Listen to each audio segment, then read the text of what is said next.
Go. Hello, New Wilmington Conference. My name is George Pendergrass, and I am so happy to be able to be here and share with you a part of my life, my background. I grew up in New York City, singing and speaking in a wide variety of music venues and with a wide variety of people. My love for music, ministry, and diversity led me to college to pursue a theology degree on a music scholarship. Ministry and music also helped me to get connected with a group called Acapella, a contemporary gospel quartet. We traveled around the world for 7 years together.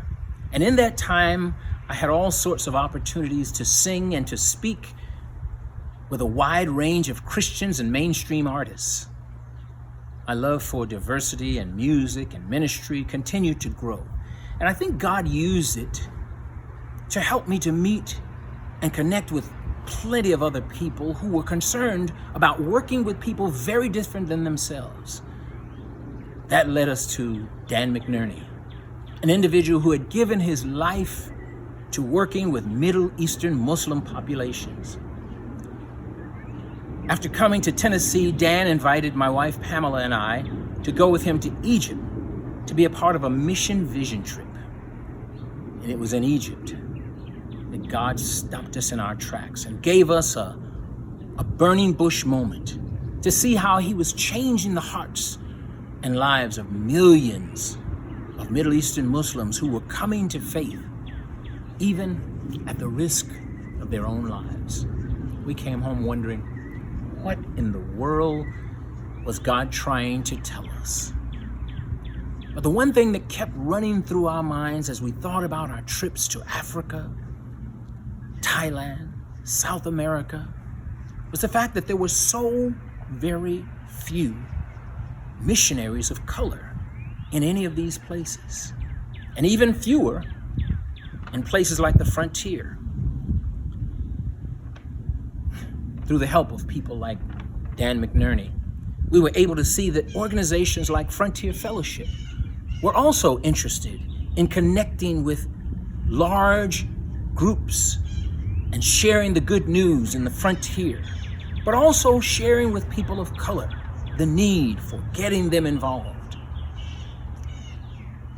And we finally figured out that the Lord was working in our lives and leading us to places like Frontier Fellowship, where people were interested in us using all of our gifts of music, ministry, and hospitality.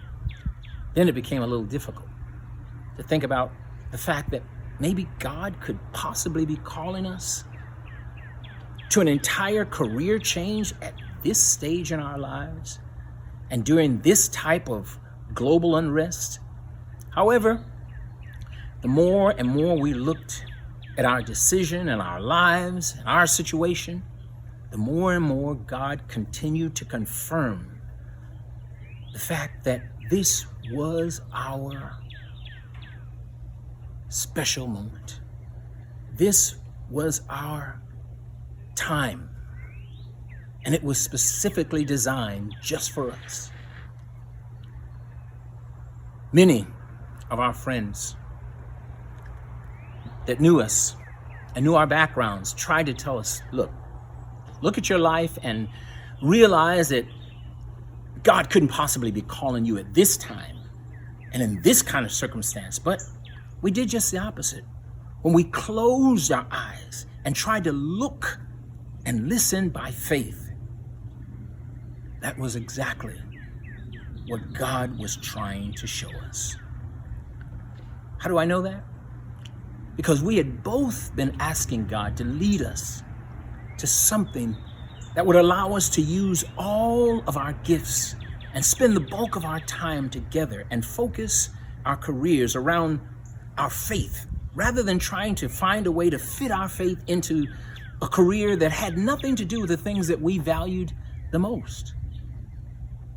You know, God's timing may not necessarily be convenient, but it's always designed, deliberate, calculated, and specifically intended for you to serve.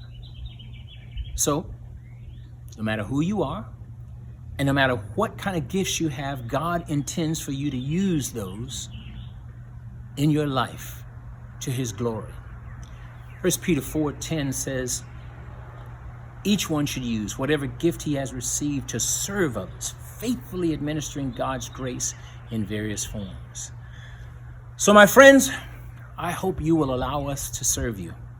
I hope you will work with us and partner with us as we try to reach and teach and mobilize Christians in America and people of color to engage them in a wonderful work of the good news. Thanks.